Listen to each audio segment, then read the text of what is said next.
Hello everyone, আসসালামু আলাইকুম। সবাই কেমন আছেন? আলহামদুলিল্লাহ আমরা তো ভালো আছি।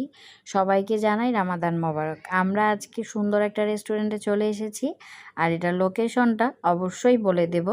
আর আমরা কিন্তু এখানে বেসিক্যালি সেহরি করার জন্য এসেছি। এখানে ইফতারি আর সেহরির খাবার দাবারের আইটেম ওনাদের অনেক অনেক ভ্যারিয়েশন রয়েছে, তাইও আমরাও চলে এলাম কি কি রয়েছে দেখার জন্য। এনিওয়ে, আমরা এখানে সেহরির আইটেমে যা যা পেয়েছি সব কিছুই নেওয়ার ট্রাই করেছি। আর কি কি নিয়েছি তা চলেন এক নজরে বলে নিই। এখানে আমরা ভর্তার প্ল্যাটার অর্ডার করেছিলাম, আর ভর্তার আইটেমে অনেক ভ্যারিয়েশন রয়েছে। যাই হোক, গরুর মাংসের কালাভুনা অর্ডার করেছি, তারপর হাঁস ভুনা অর্ডার করেছিলাম, তারপর ডাল থাকবে, আর সাথে আমাদের চিকেনটা ছিল। এই চিকেনটা একেবারে ঝাল করে খুব অথেন্টিক স্টাইলে সরিষার তেলে ওনাদের রান্না হয়, এর জন্য বেসিক্যালি এটা অর্ডার করা হয়েছে। তো আমরা এখানে যা যা অর্ডার করেছি সব কিছু খেতে খেতে বলবো আপনাদের সাথে অনেক গল্প, ঠিক আছে? আমি সবার আগে এখানে চিকেনটাকে নিয়ে নিয়েছি, আর এই ঝাল চিকেনটা খেতে খুব অসাধারণ লেগেছে। সরিষার তেলের একটা স্ট্রং ফ্লেভার আসছিল।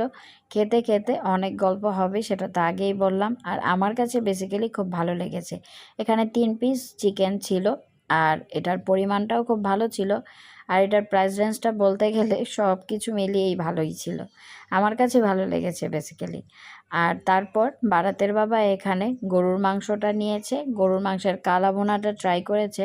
তবে গরুর মাংসের কানা ভুনার টেস্টটা নাকি খুব বেশি ভালো লেগেছে। তবে মাংসগুলো একটু শক্ত ছিল, আর একটু নরম হলে ভালো হতো।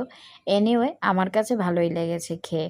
আর আমি এখানে হাঁস ভুনা নিয়েছি 1 পিস। এই হাঁস ভুনাটা খেয়েও আমার কাছে কিন্তু ভালোই লেগেছে, টেস্ট লেগেছে।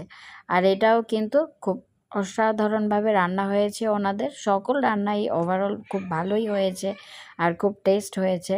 আর ভর্তার কথাটা বলতেই গেলে বলতেই হবে, ভর্তার প্ল্যাটারটা আমরা যত ভর্তাটাই ট্রাই করেছি না কেন, আজকের ভর্তাটা একেবারে স্পেশাল হয়েছে, আর খুব ভালো লেগেছে। আমার কাছে স্পেশালি খুব ভালো লেগেছে আর কি। ভর্তার আইটেমে এখানে কাঁচকলার ভর্তা ছিল, আলুর ভর্তা ছিল, চিংড়ির ভর্তা ছিল, টমেটোর ভর্তা ছিল, আর ভাজিও ছিল ওনাদের, বাট ভাজিটা আমরা ট্রাই করিনি। তবে ভর্তাগুলো অসাধারণ ছিল। আর এখানে সরিষার ভর্তাটাও ছিল, সেটা কালো জিরে অ্যাড করা হয়েছিল, তাই বলে আরও বেশি স্পেশাল লেগেছে। যাই হোক, যদি সেহরির সময় এরকম ভর্তার প্ল্যাটার পাওয়া যায় তাহলে কিন্তু খুব বেশি অসাধারণ লাগে খেতে, তাই না? আমাদের কাছে খুব ভালো লেগেছে আর কি। আর বারাতের বাবা তো খেয়ে মোটামুটি একেবারে মুগ্ধ। যাই হোক, গরুর মাংসটাও ওনার কাছে খুব ভালো লেগেছে। বরাবরই বারাতের বাবার গরুর মাংস খুব বেশি ফেভারেট, আর আজকের খাবারটা কিন্তু গরুর মাংসর জন্যেই স্পেশালি আমাদের কাছে ভালো লেগেছে। আর হাঁস বোনাটাও খারাপ ছিল না, মন্দ ছিল না, সেটার কথাও বলতেই হবে। হাঁস বোনাটাও খুব ভালোই লেগেছে।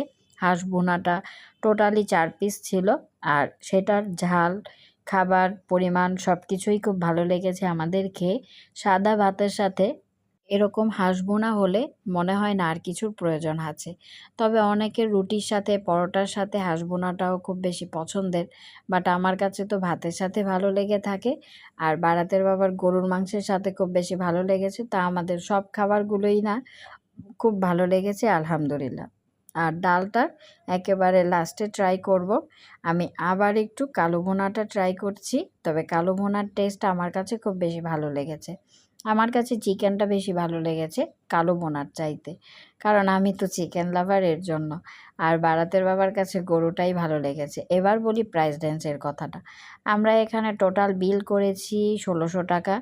আর সাথে আমরা চাও অর্ডার করেছিলাম, বাট চাটা ওনাদের এত রাতে আর অ্যাভেলেবেল ছিল না। এখন সময়ের কথাটা বলি, সময় ওনাদের রাত্র 12:30 থেকে 1টা পর্যন্ত চলে আর কি। সন্ধ্যা থেকে ইফতারির আইটেম চলে, আর 8টা থেকে ভাতের আইটেম চলে। 8টা থেকে রাত্রের 1টা পর্যন্ত, 1টা 1:30টা পর্যন্ত চলে। এরপরে আর অ্যাভেলেবেল থাকে না। আর আমরা আজকে লোকেশনটাও বলে দেব এখন আপনাদেরকে।